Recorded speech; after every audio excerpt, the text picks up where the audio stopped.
Those of you who got an invite, welcome to Nerd Prom. No matter where in the world you are, we're all Nerds International. With the hyphen.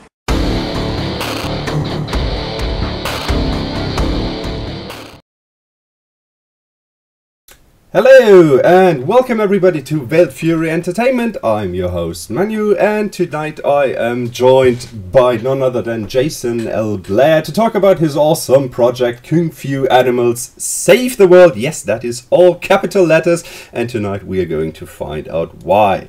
But first, Veiled Fury Entertainment is part of the Nerds International network. You can find us over on our Google Plus page. Come over, hang out with us, talk about RPGs in general, everything related to RPGs. We've got bloggers, we've got vloggers, we've got live streamers, and yeah, I believe we're a really fun bunch to come over and hang out with. We have an upcoming online convention. It's called NIFCon, the Nerds International Virtual Con. We've got lots of games run and lots of open spaces still. So if you fancy playing a full weekend of online gaming, just come on over to the Nerds International Google Plus page. Special shout out today to Matt Stark. You can find him at thoughtsofaBarbarian.blogspot.com. He does really cool reviews, and he's in general a really fun guy to have as a player at your table. But over to the main subject, to Mr. Jason L Blair. Hello and good evening to you, Jason.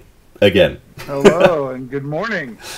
So, everybody who's going to see the YouTube, we had to actually restart this recording, so the first 10 minutes are going to be a bit awkward for us. Because we're basically going to talk about all the stuff, again, we already talked about, but, well. I'm guessing... That was just the practice run, that's just the dry run. Exactly, that was just practice for the goodness that is about to follow right now. So, on the subject of Jason L Blair, who are you, sir, and what do you do when you're not designing acclaimed RPGs and settings? My name is Jason L Blair, and when I'm not designing RPGs, I'm a lead writer and narrative director in the video game field, and I work for Deep Silver Volition, makers of the Saints Row franchise, and I was lead writer on Agents of Mayhem.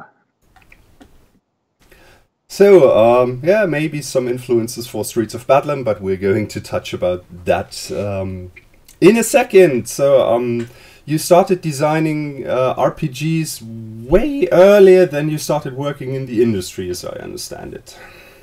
Mm-hmm.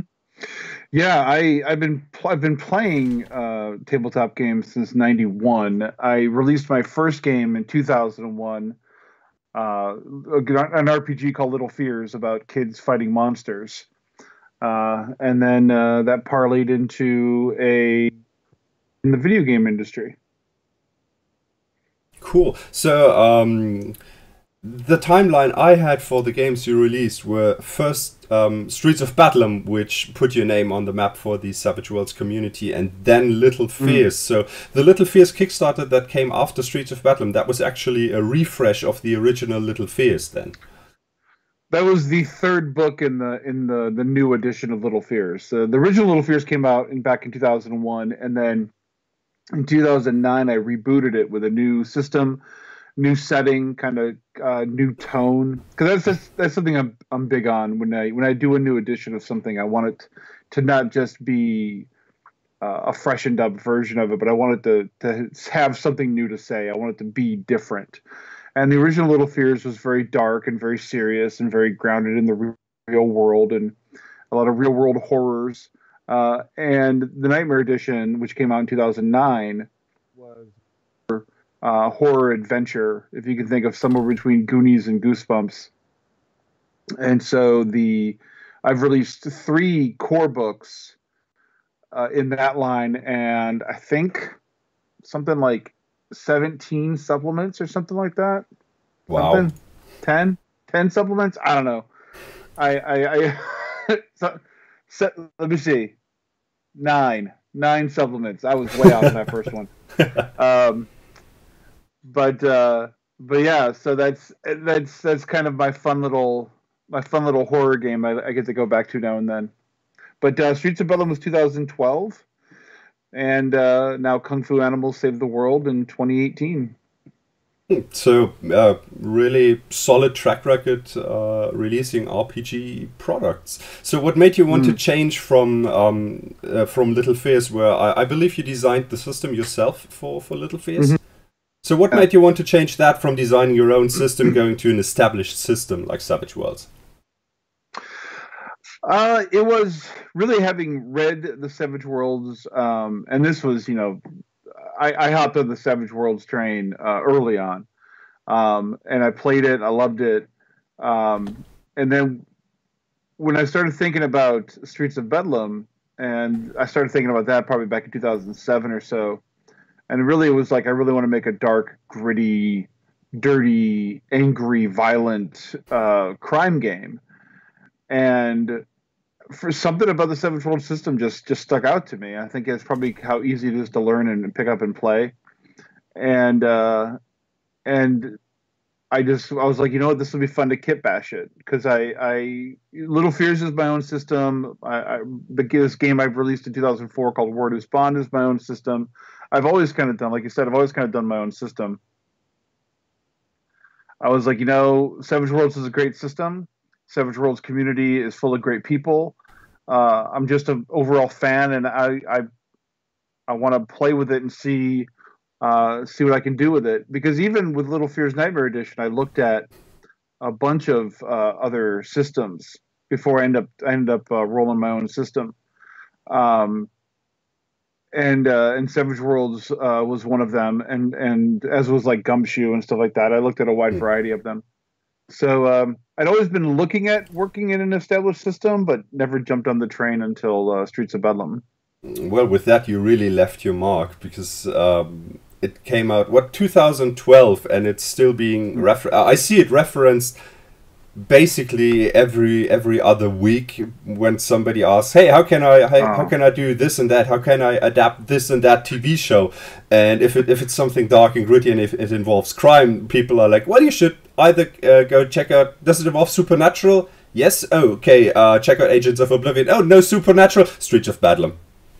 And that's great, man. I'm a big fan of Streets of Bedlam. I actually revisited the book a couple months ago. I just picked it up and started rereading it, and I was like, wow, this actually, sometimes you pick up your old stuff and you're like, oh, okay, that was something I did. But I picked up Streets of Bedlam, and I was like, wow, I really feel like I stuck the landing on this one. Like that one feels good to go back to, and I'm really happy with how it turned out. Yeah, absolutely. That I think the whole community seems to agree with you on. So from dark and not so gritty, but kind of scary and creepy, you went over to dark, gritty, ultra violent, and from that now comes a game where you play animals who save the world with kung fu and snarky comments. Yeah. How did that come? That's right. It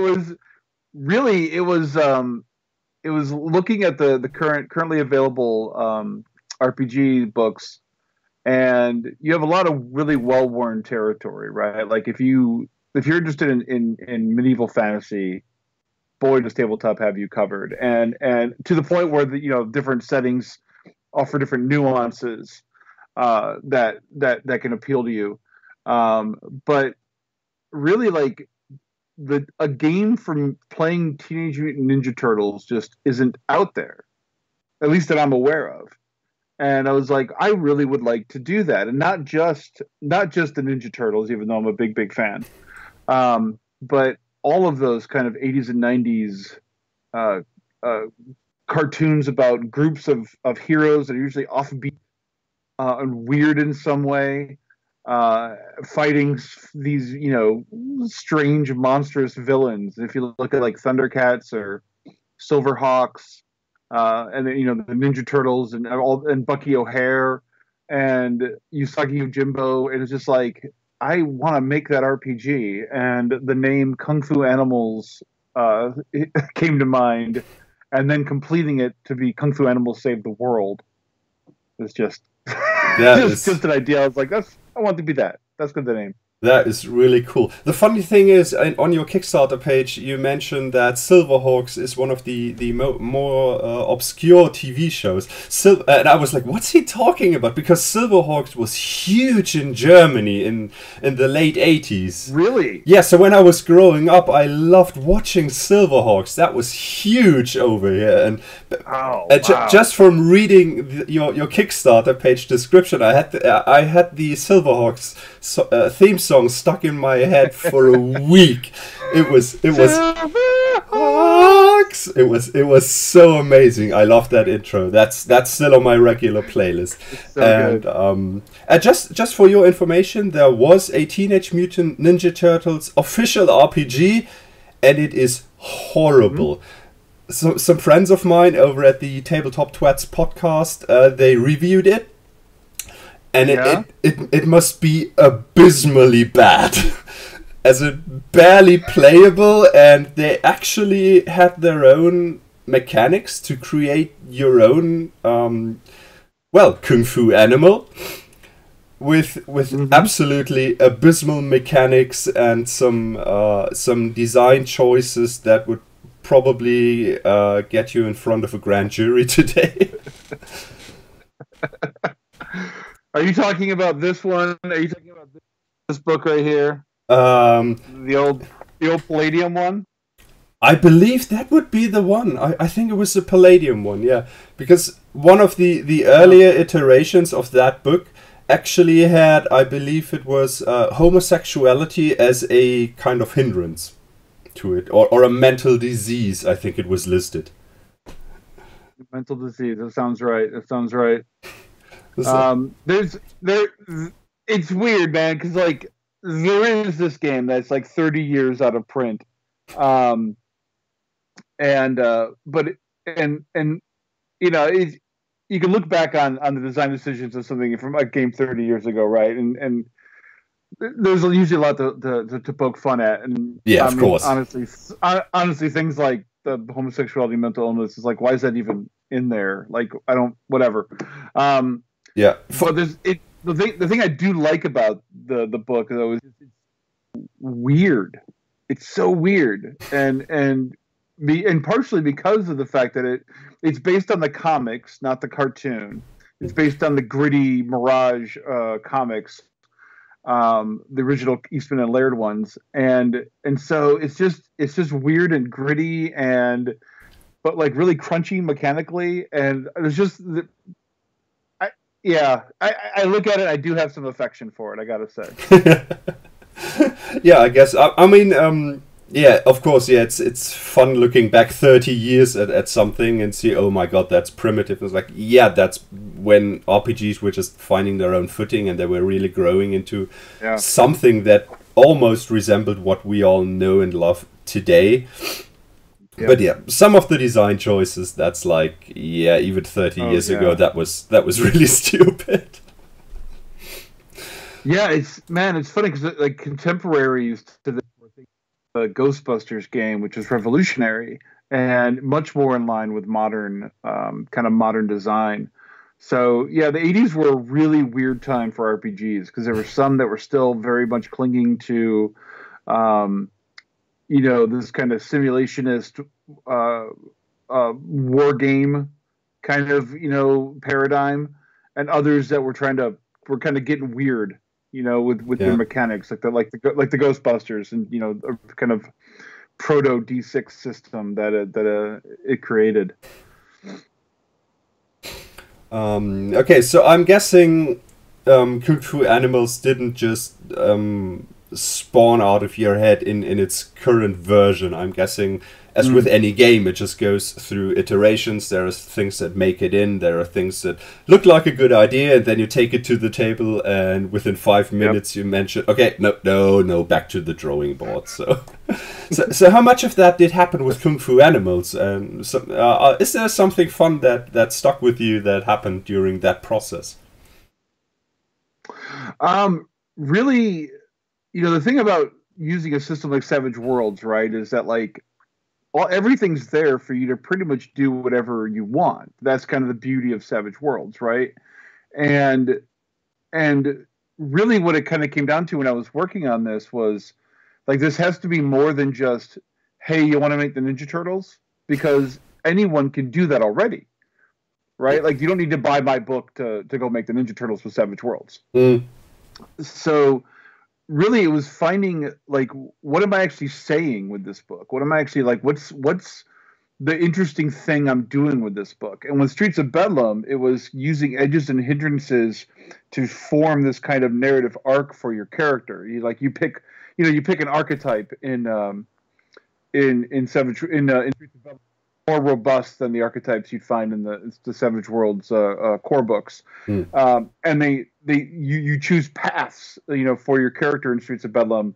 Like, if you're a cop, you get to decide if you're a clean cop or a dirty cop, and that changes the edges and hindrances you have.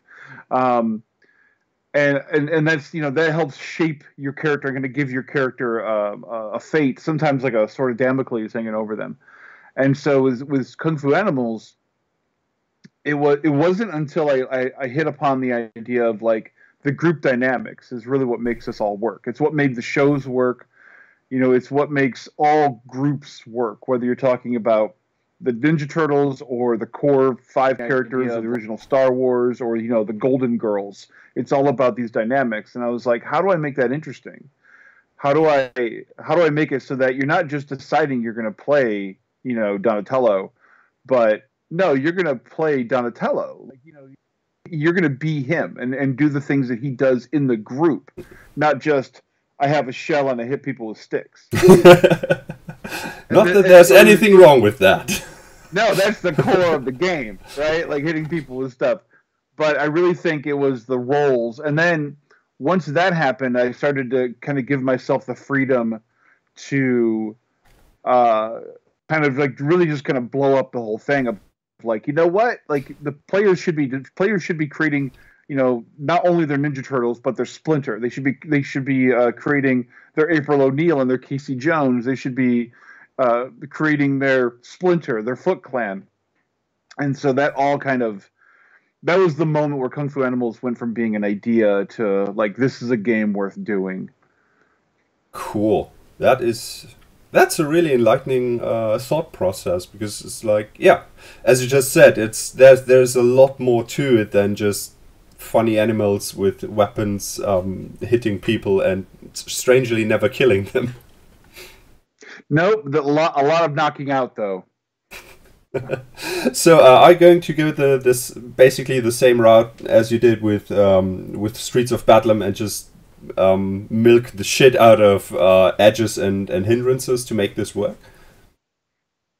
Yeah, I mean, that's ultimately what makes Savage Worlds sing, right? Or the edges and hindrances that are available.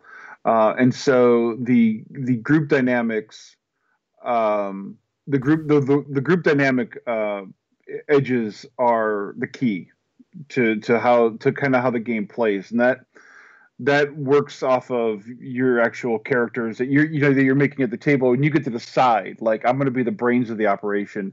You're going to be the technical person. You're going to be the joke teller. You're going to be the rebel. Yeah.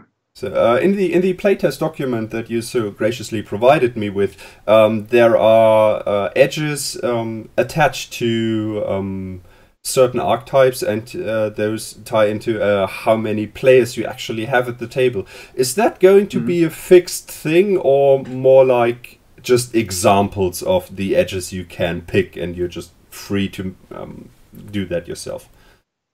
I mean, players absolutely are going to be free to, but they're designed as up until the quartet. Like, if you're playing a solo, if it's just the GM and a single player, then the lone wolf is designed for that character, and then the duo, the straight arrow and the wild child, which are totally the lethal weapon archetypes. They're designed for 2 players and kind of to help them play off each other. And the same with the trio, which is mind, body, and soul. Right? It's the Powerpuff Girls.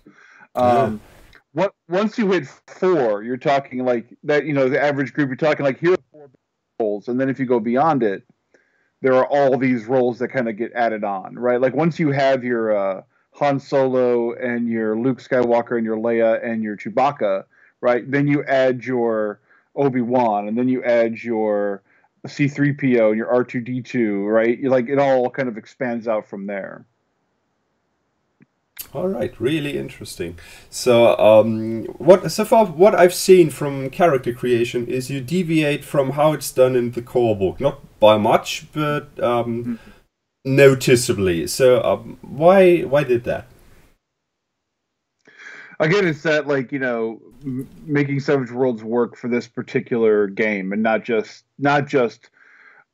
using Savage Worlds as it is out of the box. Because, like I said, I'm not needed for that. Anyone can do that. So instead, it's like, well, let's get to the core of how we're going to build these characters. And what's important about Kung Fu Animals is summed up in Kung Fu and their animals. And then outside of that, the biggest thing is the group dynamic. And so we start with the core of who that character is. Like, what's their origin? Where do they come from? Because that's going to determine the foundation of the character. And we build up from there. So it's kind of just codifying the idea of start with a concept and make a character. But no, I didn't want it adds some extra steps in there, but it's still at its heart. It's going to be familiar to anyone who knows Savage Worlds. Yeah, that's the impression I had. Yeah. And well, touching on origins, it's that's a really extensive list at the moment for ideas for origins. It looks like you went through pretty much all of your favorite Sunday morning cartoons and gathered the best ideas from that. Yeah, that was the goal, right? Like, it was to accommodate, and I'm still finding ones that are not covered in there, and so it's like, okay, how do I make it so that's easily like playable? So if someone's like, I really want to do this thing, like I want to be a brain in a jar. Like, okay, let's figure out how to be a brain in a jar. But yeah, I wanted, that's the thing about again about working with something like Savage Worlds is its ideas are the important currency, right? Like, people already have the tools. So now it's my job just to give them new ideas on how to use those tools. Mm-hmm. Yeah, I can see that. So, I think at this point it would be a good idea to kind of walk through the character creation process a bit. So it starts with an origin, which just gives you a basic idea, where does your character come from. So like, some examples you give are like alien origin, like somebody crash landed on the planet, like biker mice from Mars. I don't believe they crash landed, but they just came here to to fight evil in general, and some stinky bad guy in particular. Man, biker mice from Mars, that takes me back. Yeah. Oh my god. I already can't wait to have that book, because it's going to be nostalgia every page. I'm like, oh god, I can play everything I loved as a child. And then magic artifact origin. Where did that come from? It's really kind of the Doctor Strange, right? I think of it. Really, it was kind of, I had this idea for this crocodile and a Rottweiler duo called Bayou Buddies, and the idea that they were hexed by like a local voodoo mambo or mamba. Sorry, not the dance. And it really was just kind of that, like, thinking about like what are the inciting incidents that cause people to be like, just be ordinary people to all of a sudden these extraordinary people, right? And it's a lot like superhero origins, right? Like, there was an accident, or I have a mechanical suit, and one of them is like, well, I picked up this staff and now I have the power of Ra, and so that's kind of where that came from, was just covering bases.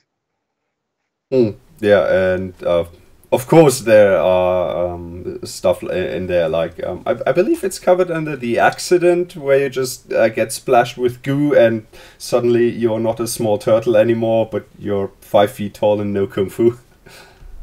Absolutely, yep.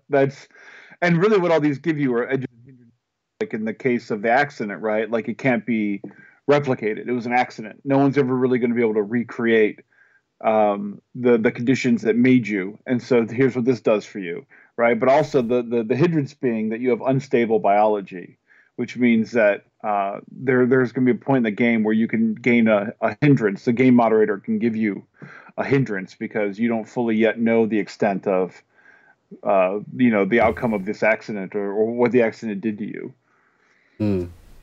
So after that comes, of course, what we've already touched on, the team dynamics.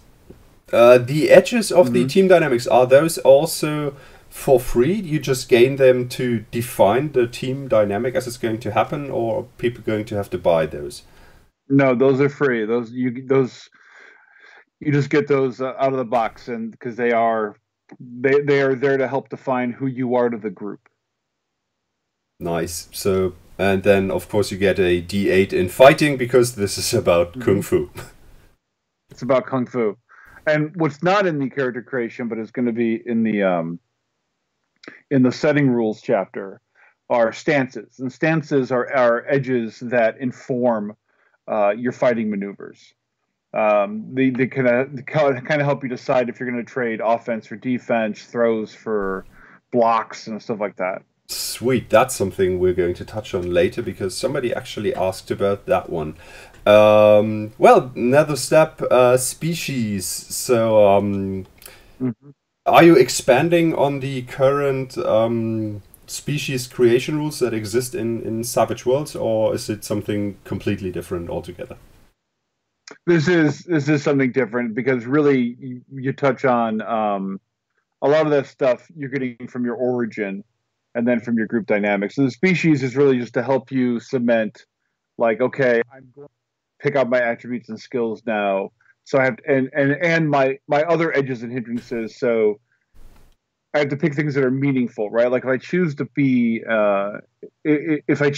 a hedgehog, right? Like an anthropomorphic hedgehog, like, well, why am I being an anthropomorphic hedgehog? Right? Like what am I looking to get out of it? Am I looking to get like these sharp quills or the ability to roll up into a ball or what? And so when you're thinking about your abilities and skills, it's important to keep in mind that that's what you're creating. If you're a robot that was given sentience because lightning struck you during the summer equinox, like, well, okay, you're mechanical. So what do you want from that, from being mechanical? Do you want to have extra armor or like super smarts because you have a supercomputer brain? That's really what that is for. Very cool. So let me check. Let me just go back to my show notes because I totally lost track of where we are in the questions process. Okay, so we touched on A. Okay, cool. So we can now come actually to the question from a fan. Eli O'Sullivan Kurtz, friend of the show. Congratulations on getting married, Eli, by the way. Asked, hey, congrats, Eli. What setting rules can we expect to see in the finished product? So, yeah, you already told us there's going to be stances for combat in that. Mm-hmm. Would you like to elaborate a bit on that? They are the ones currently undergoing the most playtesting because messing with combat is always a tricky thing. Mm-hmm. But the basic idea behind them is like everything is controlled by the fighting, right? So by your fighting skill. So the stances, what they do is they give you bonuses and they give you modifiers, both positive and negative, to different things that you might be trying to do. And you pick your stance at the beginning of combat. And none of this stuff is super rules crunchy. It's really just hey, you get a negative to this and a positive to that. And it's essentially you're giving priority to things like, hey, I'm just going to stand here and be this heavy, tough thing. It's like, okay, well, because of that, you're actually like going to be easier to hit, right? Because you're just planting your feet. You're not going to be worrying about dodging. And also like, well, if you're busy dodging, if you're like being really liquid, then you're not going to be able to put as much force behind the punches that you're throwing. So it's my attempt to kind of add some really kind of fun dynamic to melee combat, because most of Kung Fu Animals is designed to be around melee combat. The bad guys use guns, not the heroes. Yeah, absolutely. So something that would just pop to my mind from that would be like something like, okay, I could do like the crazy monkey fighting style, which means I'm just all over the place with shenanigans, which means I'm maybe not hitting that hard, or I get a minus to my fighting because I'm not really about hitting people, but I get a plus to perform tricks because I'm just all about shenanigans here. I'm basically doing the Michelangelo, and I'm just driving everybody nuts. Exactly right.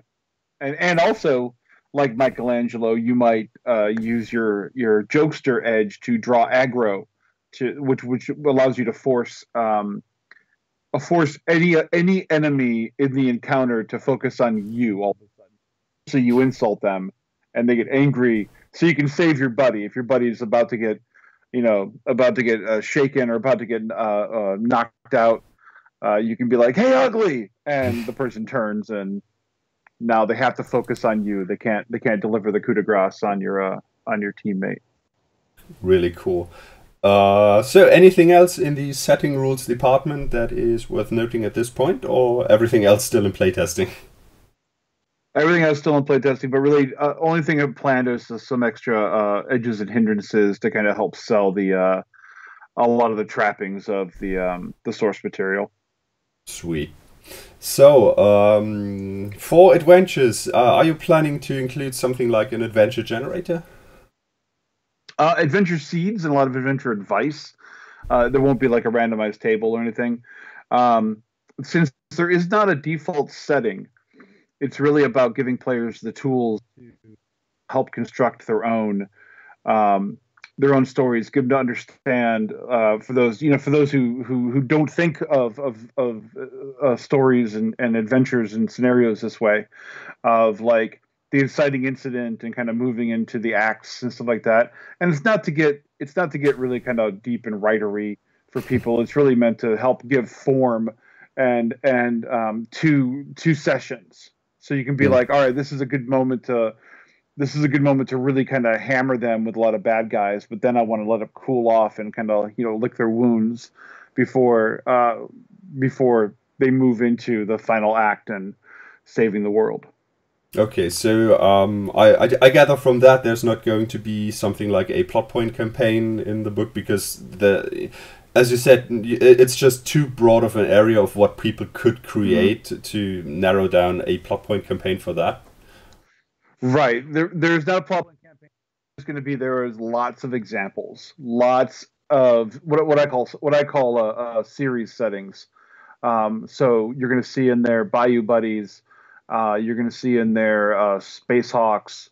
You're going to see in there Street Rats. Like all these kind of takes on, like, hey, here are these ideas, here are these settings that you could just run. You can just grab these characters and play if you want. Everything's going to be present, or you can use them as a starting point for your own ideas. But I really the series settings is one of the things I'm really leaning on, is to help people understand kind of what Kung Fu Animals is all about.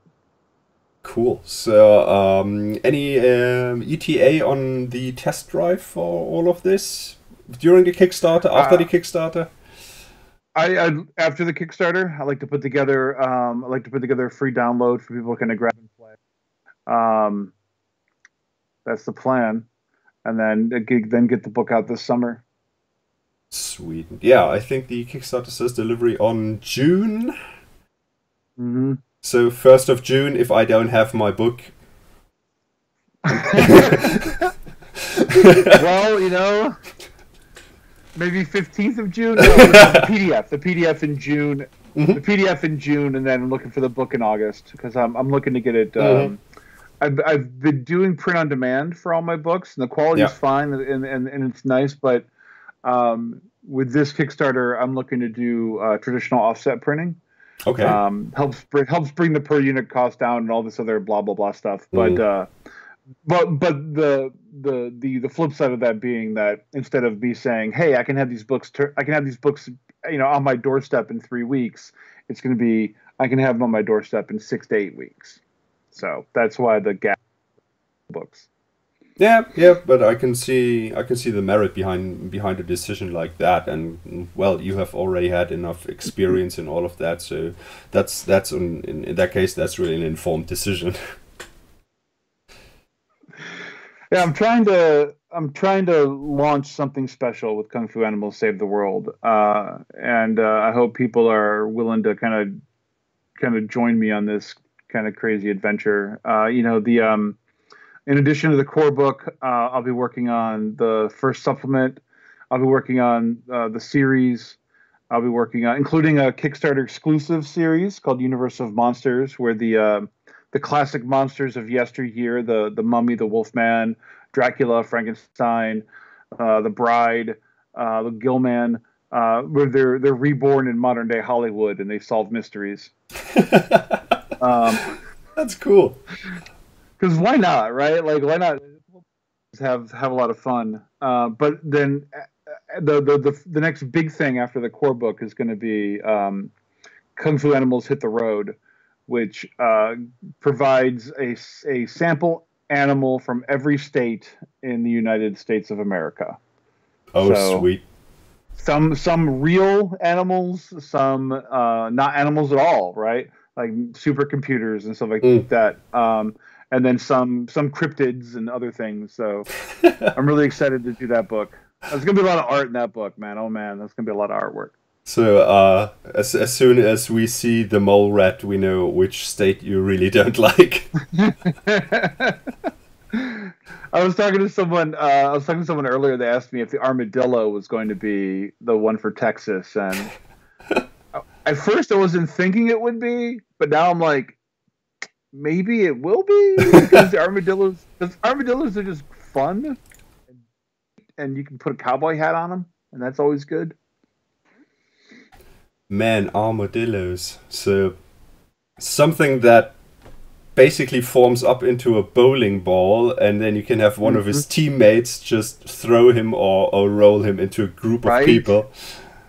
Right? It's like Wolverine and Colossus, right? Doing the fastball special, man. But it's like, who would an armadillo team up with? Oh, man. Right? Would it just be a group of armadillos? Or like maybe there would be like giant lizard, or maybe a steer, or a jackalope? Like, who hangs out with the armadillos in this world? We're going to have to figure this out. Yeah, I can see you've got a lot of thought work to do for that one. Man, can't wait for that book. That sounds amazing already. I'm really excited for that one, because every state has its own stories. And then, of course, what I would love to do after that, as one of the books in the line, would be Kung Fu Animals Around the Globe, and that would be me taking ones from different countries and kind of doing the international lineup of Kung Fu animals. Oh, man. Kung Fu Wolpertingers.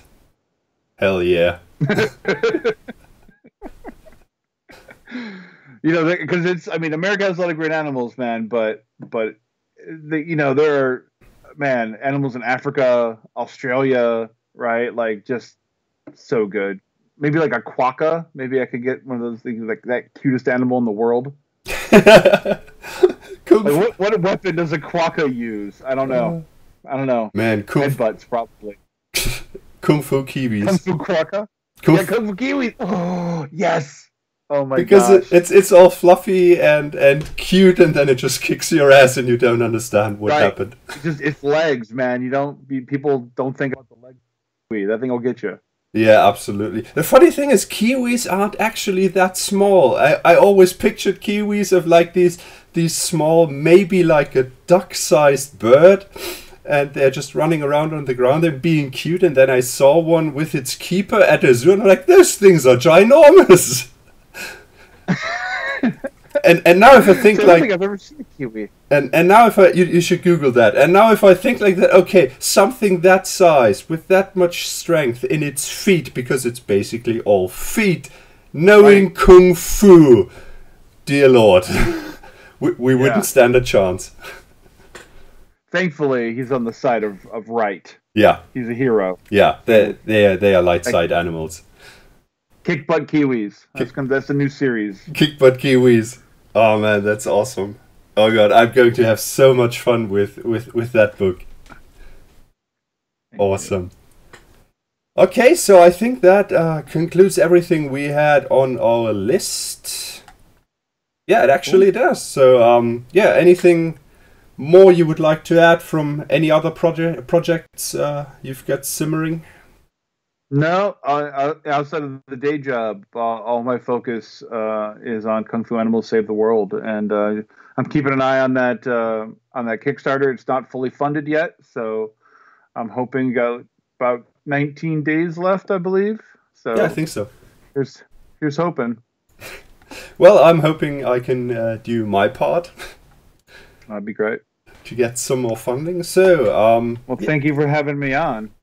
Yeah, with that, thank you for coming on. Thank you for talking about this amazing project. All of you now know where you want to go and what you want to back. It's Kung Fu Animals Save the World. It is on Kickstarter. At this point, we have 18 days left to get in on it. So get in on it, because I want that book. I want that book, damn it. So, with that, I'm Manu for Wild Fury Entertainment. I was here with Jason L Blair. I say thank you, Jason. I thank you everybody watching either live or now then later on YouTube. I'm losing my train of thoughts on words, so I'm just going to say goodbye and thank you.